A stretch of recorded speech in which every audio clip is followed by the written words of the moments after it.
Hello everyone, good morning to all. Welcome back to my channel. I am Pooja और आज हमें discussion करना है वीकली करंट अफेयर्स का। तो हमने 7 अप्रैल से लेकर 12 अप्रैल तक जो भी करंट अफेयर डिस्कस किया था उनको हम क्विक रिवाइज करेंगे। तो आज के वीडियो में बेसिकली हम डिस्कस करेंगे इम्पॉर्टेंट डेज एंड थीम जो कि 7 अप्रैल टू 12 अप्रैल हमने सेलिब्रेट की है। इसके बाद पर्सन इन न्यूज़ इनका क्विक रिवाइज करेंगे और इस पर्टिकुलर वीक में जो भी रिपोर्ट या इंडेक्स रिलीज हुए हैं उनको हम डिस्कस करेंगे। फिर वीडियो के एंड में आपको 30 क्वेश्चंस का एक क्विज मिलेगा। इस क्विज को आपको अटेंड करना है और क्वेश्चन ऑफ द डे भी मिलेगा जिसका आंसर आप हमें कमेंट सेक्शन में दे सकते हैं अपने स्कोर के साथ। क्लियर है? तो आज का टॉपिक ऑफ डिस्कशन तो आपको क्लियर हो गया होगा कि हमें आखिरकार पढ़ना क्या क्या है। तो 7 से 12 अप्रैल के करंट अफेयर्स का हम क्विक रिवाइज करने वाले हैं। तो स्टार्ट कर लेते हैं आज का वीडियो। सबसे पहले बात करेंगे इंपॉर्टेंट डेज एंड थीम। तो इस पर्टिकुलर वीक में हमने कुछ इंपॉर्टेंट डेज जो सेलिब्रेट किए हैं वो उनकी लिस्ट आपको दिखाई दे रही है। फॉर एग्जाम्पल 7 अप्रैल को हमने सेलिब्रेट किया था वर्ल्ड हेल्थ डे, क्योंकि WHO मतलब वर्ल्ड हेल्थ ऑर्गेनाइजेशन का फॉर्मेशन 7 अप्रैल को ही तो हुआ था 1948 में। इसलिए हम 7 अप्रैल को WHO का फाउंडेशन डे सेलिब्रेट करते हैं जिसको हम वर्ल्ड हेल्थ डे कहते हैं। थीम क्या थी? My health my rights. Next है 10 अप्रैल, 10 अप्रैल को वर्ल्ड होम्योपैथी डे सेलिब्रेट किया गया जिसकी थीम थी homeo power, one health and one family. Done. Next है कस्तूरबा गांधी जी का बर्थडे। तो कस्तूरबा गांधी जी का बर्थडे होता है 11 अप्रैल को, इसलिए 11 अप्रैल को हम national safe motherhood day celebrate करते हैं सिंस 2003 से। एंड लास्ट है 12 अप्रैल, 12 अप्रैल को हमने सेलिब्रेट किया था international day of human space flight. क्यों? क्योंकि 12 अप्रैल को 1961 में यूरी गैगरिन जो कि सोवियत यूनियन के सिटीजन थे, वो फर्स्ट पर्सन थे, फर्स्ट ह्यूमन थे जो स्पेस में गए थे। इसलिए हम 12 अप्रैल को international day of human flight day celebrate करते हैं। ठीक है, ह्यूमन स्पेस फ्लाइट डे हमने सेलिब्रेट किया। तो ये कुछ इंपॉर्टेंट डे थे। चलिए हम नेक्स्ट सेगमेंट में बात करते हैं कुछ इंपॉर्टेंट पर्सन जो न्यूज़ में थे। तो इस पूरे हफ्ते में मुझे जो सबसे इंपॉर्टेंट पर्सन समझ में आए हैं जो कि पूछे जा सकते हैं सबसे ज़्यादा, वो है हमारे 16th फाइनेंस कमीशन। उसके चेयरमैन हो गए या फिर उनके मेंबर्स हो गए, ये हमारे लिए इंपॉर्टेंट है। ठीक है, तो 16th फाइनेंस कमीशन के न्यू मेंबर अपॉइंट हुए हैं जिनका नाम है मनोज पांडा। और इन्होंने रिप्लेस किसे किया है? तो निरंजन राज अध्यक्ष को रिप्लेस किया है। बेसिकली इन्होंने खुद ही कुछ समय पहले इस्तीफा दे दिया था इस पोजीशन से। 16th फाइनेंस कमीशन अगर हम बात करते हैं तो 2023 31 दिसंबर को 2023 में द्रौपदी मुर्मू जो कि हमारी कंट्री के प्रेसिडेंट है, उन्होंने 16th फाइनेंस कमीशन को अपॉइंट किया था और ये इन्फॉर्मेशन हमको आर्टिकल 280 में देखने को मिल जाती है। क्लियर? अब 16th फाइनेंस कमीशन के मेंबर तो हमें पता चल गया मनोज पांडा है और इनका टेन्योर 2025 तक रहेगा या फिर इनकी रिपोर्ट तक, जब तक फाइनेंस कमीशन अपनी रिपोर्ट को पब्लिश करती है। अब फाइनेंस कमीशन में आप देखेंगे जो चेयरमैन है वो है डॉक्टर अरविंद पनगड़िया जो कि farmer vice chairman of NITI Aayog रहे हैं। अभी हमारे देश में 15th नंबर का फाइनेंस कमीशन काम कर रहा है और जिसके चेयरमैन आपको NK सिंह देखने को मिलेंगे। ठीक है, तो अभी हमारे देश में जो रिकमेंडेशन मानी जा रही है किस तरीके से करों का बंटवारा या टैक्स का डिस्ट्रीब्यूशन होगा between the central and state, अभी कौन डिसाइड कर रहा है? ये 15 फाइनेंस कमीशन के रिकमेंडेशन से हो रहा है। इनकी रिकमेंडेशन हम 2025 तक बेसिकली मानने वाले हैं। और फिर जब 2025 के बाद जब 1 अप्रैल से अगर आप देखेंगे 2026 से जब हमारा नया फाइनेंशियल ईयर स्टार्ट होगा तो हम 16 फाइनेंस कमीशन की रिकमेंडेशन को मानेंगे। ठीक है, इतनी चीजें ठीक है। चलिए अगली पर्सन जो न्यूज में, उनका नाम है बिल्किश मीर और ये first Indian women jury member बन गई हैं एट द पेरिस ओलंपिक। आप सभी को पता है 2024 के जो ओलंपिक्स होने वाले हैं वो पेरिस फ्रांस में होने वाले हैं 26 जुलाई से लेकर 11 अगस्त तक। तो जम्मू एंड कश्मीर से हैं बिल्किश मीर और ये पहली इंडियन वीमेन बन गई हैं जो कि जूरी मेंबर अपॉइंट की गई हैं। बिल्किश मीर जो है ये वाटर स्पोर्ट्स के लिए जानी जाती हैं। इन्हें हम क्वीन ऑफ वाटर स्पोर्ट के नाम से भी जानते हैं। इनका रिलेशन काइकिंग एंड कैनोइंग से है। इसके अलावा ये 19th नंबर की जो एशियन गेम्स हुए थे ना हांगकांग चाइना में, उसमें भी ये जूरी मेंबर रह चुकी हैं। तो इसलिए ये नाम भी हमारे लिए इंपॉर्टेंट है क्योंकि जो फर्स्ट होता है इंडिया में, जो भी फर्स्ट होता है वो अपने आप वेरी इंपॉर्टेंट हो जाता है। तो इनका नाम भी आपको याद रखना है। चलिए नेक्स्ट पर्सन के नाम के बारे में बात करेंगे। नाम है विंध्या रानी देवी। तो विंध्या रानी देवी आप देख पा रहे हैं और ये कौन है? एक वेट लिफ्टर है। इनका रिलेशन किससे है? तो वेट लिफ्टिंग से आपको इनका रिलेशन देखने को मिलेगा। और इन्होंने रिसेंटली ब्रोंज मेडल जीता है। कहाँ पर? IWF वर्ल्ड कप में, जो कि फुकेट थाईलैंड में हो रहा था। अच्छा, ये जो IWF world cup Phuket Thailand में हो रहा था, उसमें 2 इंडियन वेट लिफ्टर ने पार्टिसिपेट किया था। एक तो विंध्या रानी देवी है जिन्होंने ब्रोंज मेडल जीता है 55 kg में, और सेकंड पर्सन जो इस टूर्नामेंट में शामिल हुई थी वो है मीराबाई चानू। मीराबाई चानू की हालांकि रैंकिंग 12th नंबर पे है, उनको गोल्ड, सिल्वर या ब्रोंज नहीं मिला, लेकिन केवल 2 ही वेट लिफ्टर थी जिन्होंने IWF वर्ल्ड कप में पार्टिसिपेट किया था। ठीक है। इसके अलावा मैंने कुछ समय पहले ही बताया था कि मीराबाई चानू एकमात्र ऐसी इंडियन वेट लिफ्टर हैं जो कि पेरिस ओलंपिक के लिए क्वालिफाई भी हुई हैं। तो आपको मीराबाई चानू का नाम याद रखना है। अब यहाँ पे इंटरनेशनल वेट लिफ्टिंग फेडरेशन के बारे में बात हो रही है, जिसका फॉर्मेशन 1905 में हुआ था। 193 मेंबर कंट्री है और स्विट्जरलैंड लुसाने में इसका हेडक्वार्टर सिचुएटेड है। ठीक, चलिए अगले पर्सन के बारे में बात करेंगे। नाम है Minesh Shah, elected as a chairman of NCDFI। आप लोग ने आनंद गुजरात में अमूल के बारे में तो सुना होगा, और अमूल क्या है? एक सहकारी संस्था है। ठीक है। और जो हमारे देश में दुग्ध क्रांति या फिर हम ग्रीन रिवॉल्यूशन की बात करते हैं, इसको कौन लेकर आया था? वर्गीश कुरियन लेकर आए थे।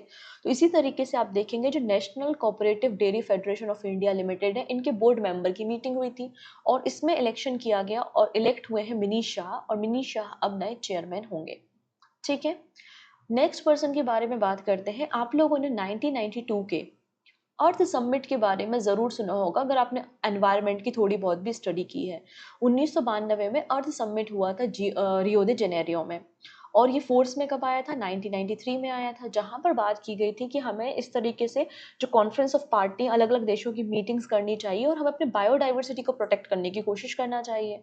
तो यहाँ पर जो CBD है, CBD आप देखेंगे कन्वेंशन ऑन बायोलॉजिकल डाइवर्सिटी, इसमें एग्जीक्यूटिव सेक्रेटरी अपॉइंट हो गई हैं जिनका नाम है एस्ट्रिड शोमेकर। ठीक है, ये है एस्ट्रिड शोमेकर, और इन्हें रिसेंटली यूनाइटेड नेशन के सेक्रेटरी जनरल एंटीरो गुटरेस ने अपॉइंट किया है। क्लियर है। और ये फर्स्ट है फ्रॉम जर्मनी, तो जर्मनी से पहली महिला या पहली पर्सन है जो कि इस पोजीशन पे पहुंची है। अगले पर्सन के बारे में बात करते हैं जिनका नाम है लव कुमार, और लव कुमार को अपॉइंट किया गया है IG इन स्पेशल प्रोटेक्शन फोर्स। आप लोग ने देखा होगा जब प्राइम मिनिस्टर चलते हैं तो उनके साथ एक कुछ ब्लैक कोट में कमांडोज चलते हैं, उनको हम SPG कहते हैं। बेसिकली SPG जो स्पेशल प्रोटेक्शन ग्रुप है, इसका फॉर्मेशन 1985 में हुआ था बेसिकली, और ये लोग प्राइम मिनिस्टर और उनकी फैमिली को प्रोटेक्शन देने का काम करते हैं। क्लियर। तो स्पेशल प्रोटेक्शन फोर्स ग्रुप में IG कौन अपॉइंट हुआ है? तो इंस्पेक्टर जनरल अपॉइंट हुए हैं लव कुमार। डन। नेक्स्ट बात करेंगे विप्रो के बारे में। सो विप्रो के जो MD एंड CEO थे, उन्होंने रिसेंटली इस्तीफा दे दिया, रेजिग्नेशन दे दिया, और उनका नाम था थीरे डेलापोर्टे। ठीक है। अब इनकी जगह रिप्लेस किसने की है? तो आप देखेंगे विप्रो में नए MD एंड CEO अपॉइंट हुए हैं जिनका नाम है श्रीनिवास पालिया। ये है श्रीनिवास पालिया। ठीक है। विप्रो का हेडक्वार्टर आपको बेंगलुरु में दिख जाएगा, और 1945 में इस कंपनी का फॉर्मेशन किया गया था। चलिए अगली पर्सन बहुत इंपॉर्टेंट है क्योंकि ये 2 बार ओलंपिक गोल्ड मेडलिस्ट है। इन्होंने 2008 और 2012 के ओलंपिक्स में गोल्ड मेडल जीता था। वो भी किससे एसोसिएटेड है? ये शॉर्ट पुट मतलब गोला फेंक से संबंधित इनका रिलेशन है। अब बात कर रहे हैं हम टाटा ग्रुप या TCS वर्ल्ड 10 के एक मैराथन कंडक्ट कराता है, बेंगलुरु में कंडक्ट की जाएगी 28 अप्रैल को। तो इसकी ग्लोबल एम्बेसडर बनाई गई हैं जिनका नाम है बेलेरी एडम्स, और ये आपको देखने को मिलेंगी यहाँ पर, देख रहे हैं, और ये न्यूजीलैंड से बिलोंग करती हैं और शॉर्टपुट से इनका रिलेशन है। अगले पर्सन जो इम्पोर्टेंट है वो है सुमित नागाल, और इनको सभी लोग आप जानते हैं, इनके बारे में सुना होगा। ये टेनिस प्लेयर है, इंडिया के नंबर 1 टेनिस प्लेयर है। भले वर्ल्ड में रैंकिंग इनकी 95th नंबर पे है, लेकिन इंडिया के नंबर 1 टेनिस प्लेयर माने जाते हैं, और इनका नाम है सुमित नागाल। और ये पहले इंडियन बन गए हैं जिन्होंने Monte Carlo master single man draw achieve किया है, वो भी 42 सालों के बाद। तो 42 ईयर्स के बाद कोई पहले ऐसे टेनिस प्लेयर बने हैं, और एज अ पर्सन ये 3rd नंबर के टेनिस प्लेयर हैं जो कि Monte Carlo master single man draw में पहुंचे हैं, जो कि फ्रांस में होता है। एनुअल इवेंट है, हर साल आयोजित किया जाता है फ्रांस में। और क्ले कोर्ट मतलब मिट्टी के कोर्ट आप कह सकते हैं, क्ले कोर्ट में से खेला जाता है। ठीक है। जैसा कि मैंने कहा एज अ 3rd पर्सन ये है, मतलब इसके पहले 2 और टेनिस प्लेयर रहे हैं जो कि यहाँ पे मोंटे कार्लो मास्टर उन्होंने खेला है।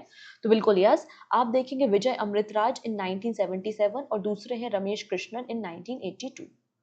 डन। सो नेक्स्ट पर्सन है हरिंदर सिंह, और हरिंदर सिंह को recently national women's hockey coach का कैप्टन बनाया गया है। हमारे जो 2028 में लॉस एंजलिस में ओलंपिक्स होंगे ना, तो तब तक के लिए इन्हें हमारी जो वीमेंस हॉकी टीम है उसका कोच बनाया गया है। क्लियर है इतनी चीज़ें? अच्छा, मैं 1 मिनट लेती हूँ आपका, पीडीएफ के बारे में इन्फॉर्मेशन दे देती हूँ। तो हमारा जो डेली करंट अफेयर्स होता है वो तो 8 बजे होता है, मॉर्निंग में डेली होता है। आपके सभी के सभी कॉम्पिटिटिव एग्जाम के लिए ज़रूरी है, ठीक है। इसके अलावा वीकली करंट अफेयर्स हम संडे को करते हैं, तो संडे में आज हमारा वीकली करंट अफेयर्स हो रहा है। तो हमारे डेली करंट अफेयर्स या फिर वीकली करंट अफेयर्स दोनों की पीडीएफ आपको मेरे टेलीग्राम पे मिल जाएगी, ठीक है। तो टेलीग्राम की लिंक डिस्क्रिप्शन में भी अवेलेबल है, वहाँ से आप free of cost easily PDF को डाउनलोड कर सकते हैं और अपने नोट्स भी बना सकते हैं। इसके अलावा एक छोटा सा टास्क मैं ऑलरेडी कंप्लीट कर चुकी हूँ, वो क्या है, एसएससी सीजीएल 2022-23 और एसएससी जेई 2022-23 के जितने भी शिफ्टों में हिस्ट्री के जो भी क्वेश्चंस आए थे वो सारे मैंने कंप्लीट करा दिए हैं। तो मुझे यकीन है अगर आपने ये वीडियो देखा है तो एक तो आपको बहुत सारा नॉलेज मिला होगा, बहुत सारे क्वेश्चन आंसर आपके रेडी होंगे। इसके अलावा आपको एक आइडिया भी मिल गया होगा कि कैसे क्वेश्चंस हमको पढ़ने हैं, कौन से टॉपिक आने वाले एग्जाम में हमारी मदद करेंगे। क्लियर? सिमिलर हम ऐसा ही करने वाले हैं किसके लिए, साइंस के लिए। और एक बार जब साइंस का भी ऐसा हम पीवाईक्यू डिस्कस कर लेंगे तो फिर हम हिस्ट्री को डिटेल में डिस्कशन करना शुरू करेंगे। क्लियर है? टॉपिक वाइज हम इसको डिस्कस करना स्टार्ट करेंगे। तो देखते हैं अगली न्यूज़ क्या है। अगले पर्सन न्यूज़ में है, एयर इंडिया ने रिसेंटली जयराज सनमुगम को अपॉइंट किया है as a global airport operational head. Air India में global airport operational head Jayaraj ji बन गए हैं। इनका टेन्योर 15 अप्रैल से स्टार्ट होना है, ठीक है। अगर हम बात करें एयर इंडिया के बारे में, तो एयर इंडिया की स्थापना किसने की थी, जेआरडी टाटा ने की थी, और पहली फ्लाइट फ्लाई की थी 1932 में। अगले जो पर्सन मुझे लगता है एग्जाम में ये बन सकता है क्वेश्चन, वो है पीटर हिक्स, ठीक है। पीटर हिक्स ने गॉड पार्टिकल की डिस्कवरी की थी, और गॉड पार्टिकल से पता लगता है कि आफ्टर बिग बैंग थ्योरी की घटना के होने के बाद किस तरीके से यूनिवर्स का फॉर्मेशन हुआ था। इसलिए इनको 2013 में ना फिजिक्स की फील्ड में नोबेल प्राइज भी दिया गया था। और इन्होंने जिन पार्टिकल की डिस्कवरी की थी, मतलब गॉड पार्टिकल्स, उनको हम हिग्स बोसॉन के नाम से भी जानते हैं। ही पास्ड अवे रिसेंटली, तो पीटर हिग्स का रिसेंटली निधन हो गया है। जैसे कि यहाँ पे हिग्स बोसॉन पार्टिकल के बारे में बात हुई थी, तो यहाँ पर जो बोसॉन शब्द है वो बेसिकली हमारे इंडिया के एक साइंटिस्ट हैं जिनका नाम क्या है, सत्येंद्र नाथ बोस, उनके नाम से है, क्योंकि इस डिस्कवरी में दोनों ने मिलकर काम किया था, ठीक है। नेक्स्ट पर्सन के बारे में बात करते हैं। India's Jagjit Pavadia was re-elected for the third term for 5 years from March 2025 to 2030 to the International Narcotics Control Board। तो इंटरनेशनल नारकोटिक कंट्रोल बोर्ड में तीसरी बार 5 सालों के लिए, मतलब 2025 से 2030 के लिए अपॉइंट की गई है जगजीत पवादिया, ठीक है। अगर हम बात करें इंटरनेशनल नारकोटिक कंट्रोल बोर्ड के बारे में, तो इसका फॉर्मेशन तो 1968 में हुआ था और इसमें टोटल 13 मेंबर होते हैं, ठीक है। ये लोग क्या करते हैं, तो ये लोग इम्प्लीमेंट करते हैं पॉलिसी कि किस तरीके से हम ड्रग्स को कंट्रोल कर सकते हैं। नेक्स्ट पर्सन है George Lucas to receive honorary Palme d'Or prize at the 2024 Cannes film festival. तो 77th एडिशन कांस फिल्म फेस्टिवल का होगा मई मंथ में, और इसको कंक्लूड किया जाएगा 25 मई में। तो कंक्लूड जिस दिन किया जाएगा ना, उस दिन पाल्म डियोर जो सम्मान है वो किसे दिया जाएगा, स्टार वॉर के डायरेक्टर जॉर्ज लुकास को दिया जाएगा, ठीक है। जब ये अवार्ड डिस्ट्रीब्यूट होंगे कांस फिल्म फेस्टिवल मई मंथ में, तो हम इनको वापस से डिस्कस करेंगे। अगले पर्सन जो न्यूज में है उनका नाम है नोवाक जोकोविच, और आप सभी को भी पता है ये सर्बिया के प्रोफेशनल टेनिस प्लेयर है और वर्ल्ड नंबर 1 भी है। तो ये ओल्डेस्ट नंबर 1 एटीपी रैंकर बन गए हैं। इनकी अगर एज देखेंगे तो 36 ईयर एंड 321 डेज है। इन्होंने किसे ओवरटेक किया है, तो आप देखेंगे इन्होंने रोजर फेडरल को ओवरटेक किया है जिनकी एज 36 ईयर एंड 320 डेज है। क्लियर? वहीं अगर हम वीमेन सिंगल के बारे में बात करते हैं तो वर्ल्ड नंबर 1 कौन है, ईगा स्वितेक है जो कि पोलैंड से हैं और ये भी प्रोफेशनल टेनिस प्लेयर है। चलिए नेक्स्ट पर्सन के बारे में बात करेंगे। इनका नाम है पीटर पेलेग्रिनी, और इन्होंने स्लोवाकिया के 6 प्रेसिडेंट बन गए हैं। आप देख सकते हैं यहाँ पर स्लोवाकिया आपको यूरोप में मिलेगा और इसके 6 नंबर के प्रेसिडेंट बन चुके हैं पीटर पेलेग्रिनी, ठीक है। स्लोवाकिया यूरोपियन यूनियन का एक पार्ट है। डन। चलिए, तो हमने इम्पोर्टेंट पर्सन डिस्कस कर लिए। अब हम बात करेंगे 2-3 रिपोर्ट्स हैं उन पर, और उसके बाद हम बात करेंगे अपने एमसीक्यू पर। पहले मैं आपको बोलना चाहती हूँ, अगर वीडियो पसंद आता है, यूजफुल लगता है, तो अपने फ्रेंड्स के साथ शेयर करना नहीं भूलेंगे, और पहली बार आ रहे हो तो सब्सक्राइब कर लेना और लाइक बटन पे क्लिक तो जरूर से करना है। ओके, तो सबसे पहले हम बात करते हैं यहाँ पे economist intelligence unit business environment ranking के बारे में।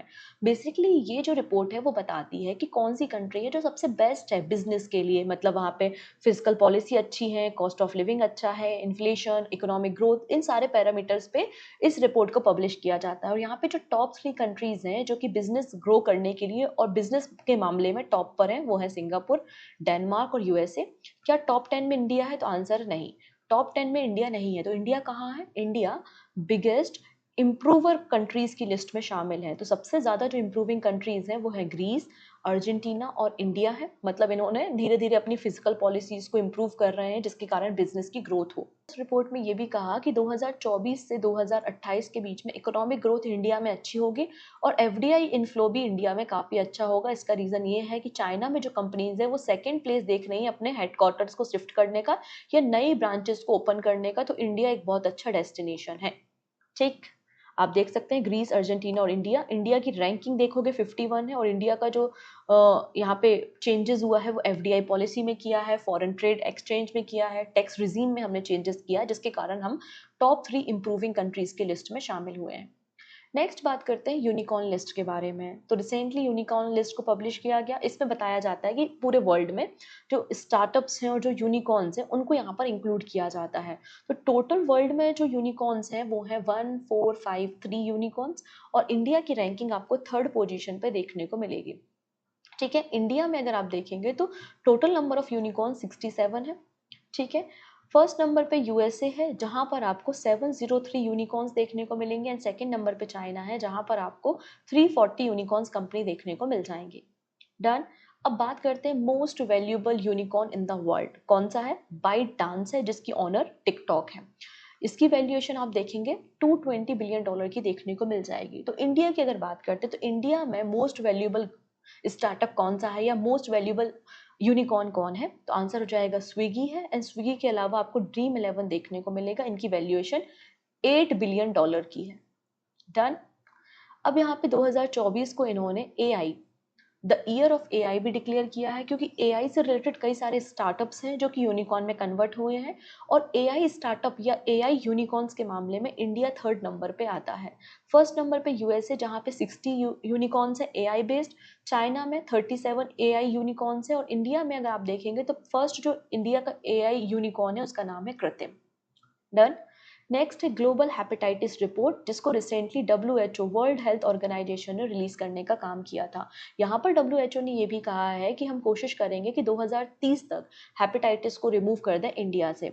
इस रिपोर्ट में कहा गया कि जो डेथ रेट है हेपेटाइटिस बी और हेपेटाइटिस सी के कारण पूरे वर्ल्ड में वो लगातार इंक्रीज हो रही है। टोटल 187 कंट्रीज का ये डेटा यहाँ पे कवर किया गया है। बताया गया कि 2019 में जो टोटल डेथ थी बिकॉज ऑफ द हेपेटाइटिस वो 1.1 मिलियन थी, लेकिन 2022 में ये डेटा 1.3 मिलियन हो गया है। ये बात यहाँ पे कही गई। अब न्यू केसेस की बात करते हैं, तो नए जो फ्रेश केसेस हैं उनकी काउंटिंग थोड़ी सी कम हुई है। 2019 में जो नए केसेस हमको मिले थे वो 2.5 मिलियन के थे, लेकिन 2022 में जो हमें नए केसेस मिले हैं वो 2.2 मिलियन के हैं। अब बात करते हैं वर्ल्ड में सबसे ज्यादा हेपेटाइटिस के केसेस कहाँ है, हेपेटाइटिस बी के कहाँ है, हेपेटाइटिस सी के कहाँ है। तो अगर बात करेंगे तो सबसे ज्यादा जो केसेस हैं हेपेटाइटिस के वो आप देखेंगे कहाँ पर है, चाइना, देन आपको सेकंड नंबर पे इंडिया मिलेगा, देन इंडोनेशिया। तो चाइना, इंडोनेशिया और इंडिया। तो चाइना, इंडिया, इंडोनेशिया में सबसे ज्यादा हेपेटाइटिस के केसेस भी हैं, सबसे ज्यादा हेपेटाइटिस बी के केसेस भी हैं, और हेपेटाइटिस सी के केसेस भी आपको यहीं पे मिल जाएंगे। लास्ट में हम बात करते हैं क्यूएस वर्ल्ड यूनिवर्सिटी रैंकिंग के बारे में। तो यहाँ पे वर्ल्ड की टॉप यूनिवर्सिटीज़ को इंक्लूड किया जाता है, और इस रैंकिंग में इंडिया की 69 यूनिवर्सिटी को इंक्लूड किया गया है। ठीक है, और भारत की जो टोटल एंट्रीज हैं वो 424 एंट्रीज हैं, जो लास्ट ईयर के कंपैरिजन में 19.4% आपको ज़्यादा देखने को मिलेंगी। लास्ट ईयर जो हमारी एंट्रीज थी क्यूएस वर्ल्ड यूनिवर्सिटी रैंकिंग में वो 355 थी, लेकिन इस बार 425 हमको देखने को मिल रहा है। ठीक है, अगर एशिया रीजन में बात करते हैं तो इंडिया सेकेंड नंबर पे है यूनिवर्सिटीज इंक्लूड होने के मामले में। इंडिया की total 69 university QS world university ranking में रैंक हुई है, जबकि चाइना की 101 यूनिवर्सिटी को रैंक किया गया है। यहाँ पर आप टॉप 5 यूनिवर्सिटीज देख सकते हैं पूरी वर्ल्ड की। सबसे पहले MIT, फिर Cambridge, Oxford, Harvard university and Stanford university आपको मिल जाएंगी। बट अभी हम बात कर रहे हैं इंडिया के बारे में, तो इंडिया की जो टॉप बेस्ट यूनिवर्सिटी है वो है JNU, जवाहरलाल नेहरू यूनिवर्सिटी, जिसकी वर्ल्ड रैंकिंग आपको 20th पोजीशन पे देखने को मिल जाएगी। क्लियर? तो इस तरीके से हमने रैंकिंग और रिपोर्ट जो भी इस हफ्ते पब्लिश हुआ था ना वो भी डिस्कस कर लिया। अब बारी आती है आपकी, आपको इन क्वेश्चंस के आंसर करने हैं और सही आंसर हमें कमेंट सेक्शन में देना है, ठीक है? स्कोर आप कमेंट में दीजिएगा, क्वेश्चन ऑफ द डे का आंसर भी आप कमेंट सेक्शन में देना। पहला क्वेश्चन देखेंगे, space science and technology awareness training start programme किसका है? इसरो का है। इसके लिए नोडल सेंटर किसे बनाया गया है? तो नोडल सेंटर किसे बनाया गया है हमने रिसेंटली डिस्कस किया था, Gujarat council on science and technology को। तो ऑप्शन नंबर सी बिल्कुल करेक्ट हो जाएगा, ठीक है। नेक्स्ट है, यहाँ पर अगेन बात हो रही है IIT बॉम्बे के बारे में। तो यहाँ पर बोला है कि इंडिया की पहली home ground gene therapy for cancer इसे लॉन्च किया गया है, जिसका नाम है CAR टी सेल थेरेपी, जिसे लॉन्च किया है IIT बॉम्बे ने। ये वर्ल्ड की most expensive CAR T cell therapy है। इस थेरेपी को डेवलप किसने किया है? IIT Bombay, Tata memorial hospital ने किया है और इंडस्ट्रियल पार्टनर है इम्यूनो ACT। कौन सा स्टेटमेंट यहाँ पे करेक्ट है? तो पहला तो बिल्कुल सही, IIT बॉम्बे में से लॉन्च किया गया। ये इंडिया की पहली होम ग्राउंड जीन थेरेपी है जिसका नाम है CAR टी सेल, ठीक है। उसको IIT बॉम्बे, टाटा मेमोरियल ने बिल्कुल तैयार किया, लेकिन ये मोस्ट एक्सपेंसिव नहीं है, जबकि ये अफोर्डेबल है। ये क्या है? आपकी अफोर्डेबल है। तो ऑप्शन यहाँ पे 1 और 3 करेक्ट हो जाएगा। नेक्स्ट है, Indo Pacific economic framework for prosperity will host इस first clean economic investor forum in which country? तो यहाँ पे इंडो पैसिफिक इकोनॉमिक फ्रेमवर्क, जिसका हिस्सा इंडिया भी है, इनकी पहली क्लीन इकोनॉमिक इन्वेस्टर मीटिंग होने जा रही है। कहाँ पर? Singapore is the right answer, option D. India will stop importing urea by the end of, यहाँ पे मनसुख मंडाविया जी ने कहा है कि इंडिया 2035 तक कि 2025 तक, जो 35 तो ऑप्शन में नहीं है तो 25 ही होगा, 2025 तक यूरिया के इंपोर्ट को बैन कर देगा और हम अपने देश में ही प्रोडक्शन स्टार्ट करेंगे। नेक्स्ट है, फर्स्ट इंडियन जिन्हें जूरी मेंबर बनाया गया है अपकमिंग ओलंपिक्स में। आंसर हो जाएगा बिल कश्मीर। अगर इनसे पूछ लिया जाए किस स्पोर्ट्स से है तो ये वाटर स्पोर्ट्स से एसोसिएटेड है। कहाँ से है? जम्मू एरिया से आपको ये देखने को मिल जाएंगी। नेक्स्ट बात करेंगे, Parivartan Chintan a leading tri service conference was organized in which city? तो परिवर्तन चिंतन ऑर्गेनाइज किया जा रहा है कहाँ पर? आंसर हो जाएगा आपका न्यू दिल्ली में। इंडियन कोस्ट गार्ड ने अपना एक एक्वेटिक सेंटर ओपन किया है। कहाँ पर इसे इनॉग्रेट किया गया है? तो आंसर हो जाएगा यहाँ पर रामेश्वरम, तमिलनाडु में Indian coastal guard aquatic centre को रेडी किया गया है। आकाश तीर, आकाश तीर एयर डिफेंस सिक्योरिटी सिस्टम, इसे इंडियन आर्मी के लिए तैयार किया गया है और इंडियन आर्मी में इसे पहला जो फेज है, ये कुछ इनिशियल जो फेज है वो इंडक्ट कर दिए गए हैं। बोला जा रहा है इसे किसने तैयार किया है? तो आंसर हो जाएगा BEL, भारत इलेक्ट्रॉनिक्स लिमिटेड ने रेडी किया है। नेक्स्ट है, 15th CIDS CIDC Vishwakarma award 2024 instituted by the construction industry development council किसे दिया गया? तो 15th नंबर का CIDC अवार्ड, विश्वकर्मा अवार्ड किसे दिया गया है? आंसर हो जाएगा सतलज जल विद्युत निगम लिमिटेड, ऑप्शन डी। नेक्स्ट है, chairman of national cooperative dairy federation of India कौन अपॉइंट हुए हैं? आज ही हमने डिस्कस किया इनके बारे में। तो आंसर क्या हो जाएगा यहाँ पर? Option number D, Minish Shah.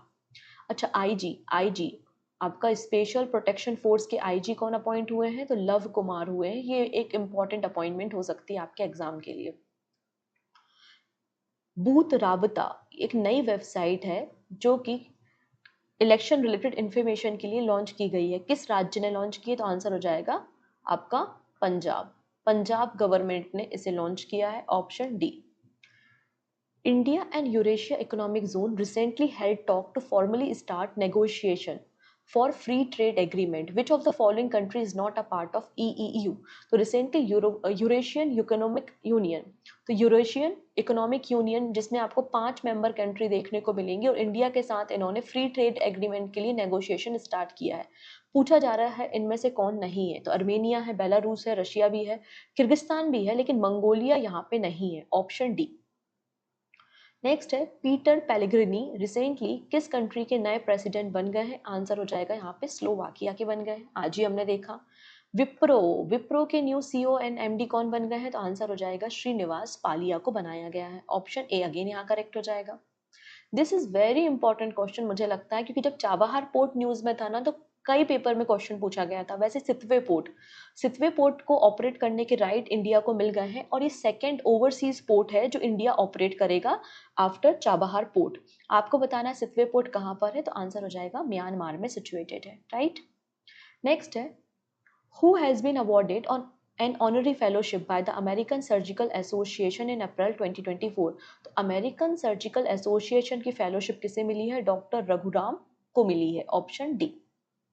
Next है, किस इंडियन शिपयार्ड कंपनी ने रिसेंटली एक एग्रीमेंट साइन किया है, मास्टर शिपयार्ड रिपेयर एग्रीमेंट, जिसमें हम यूएसए की नेवल वेसल्स को रिपेयर करने का काम करेंगे। तो ये एग्रीमेंट साइन हुआ है कोचीन शिपयार्ड लिमिटेड के साथ। नेक्स्ट है, रिसेंटली दिल्ली हाई कोर्ट ने एक डिपार्टमेंटल कमेटी का फॉर्मेशन किया गया था प्रोटेक्शन ऑफ फॉरेस्ट के लिए। तो इस कमेटी के हेड कौन बनाए हैं? तो हेड बनाया गया है आपको जस्टिस नाजमी वजीरी को। इन्हें ग्रीन जज भी कहा जाता है, क्योंकि इन्होंने कई सारे ऐसे फैसले दिए हैं जो कि फॉरेस्ट कवर को इंक्रीज करने की बात करते हैं इन Delhi. Which Indian naval ship was awarded the on-the-spot unit citation by the Chief of Naval Staff for successful conduct of anti-piracy operation? तो anti-piracy operation किया था और 19 crew member की जान बचाने का काम किया था INS शारदा ने। Option D is the right answer. The idea of democracy किसने लॉन्च की है? तो ये बुक रिसेंटली लॉन्च की गई है by the Sam Pitroda.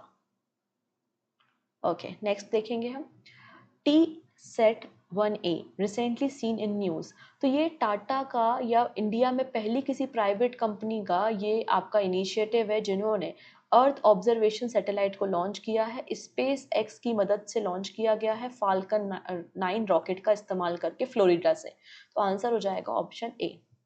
Recently वो कौन सी कंट्री है जिसने नई करेंसी जिग इंट्रोड्यूस की है? तो ये नई करेंसी इंट्रोड्यूस की है जिम्बाब्वे ने। तो ऑप्शन बी यहाँ करेक्ट है। अच्छा, 16 फाइनेंस कमीशन के फुल टाइम मेंबर कौन बन गए हैं? तो आंसर हो जाएगा मनोज पांडा बन गए हैं। ठीक है, ये तो आज ही हमने देखा।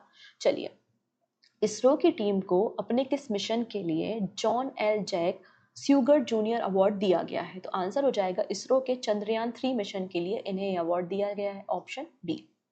एशियन डेवलपमेंट बैंक ने भारत की जीडीपी को वापस से रिवाइज किया है। पहले इन्होंने कहा था कि FY 24-25 के लिए भारत की जीडीपी 6.7% रहेगी।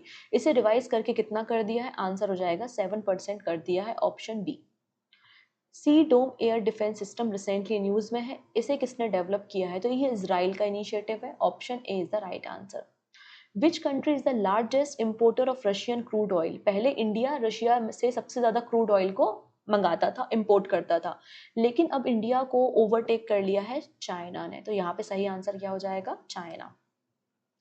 पीटर हिग्स, जिन्हें रिसेंटली पीटर हिग्स जिनका निधन हो गया है रिसेंटली, और इन्हें 2013 में नोबेल प्राइज मिला था in the field of physics. तो क्या डिस्कवरी की थी इन्होंने? डिस्कवरी की थी गॉड पार्टिकल्स की, जिन्हें बोसॉन पार्टिकल्स भी कहा जाता है।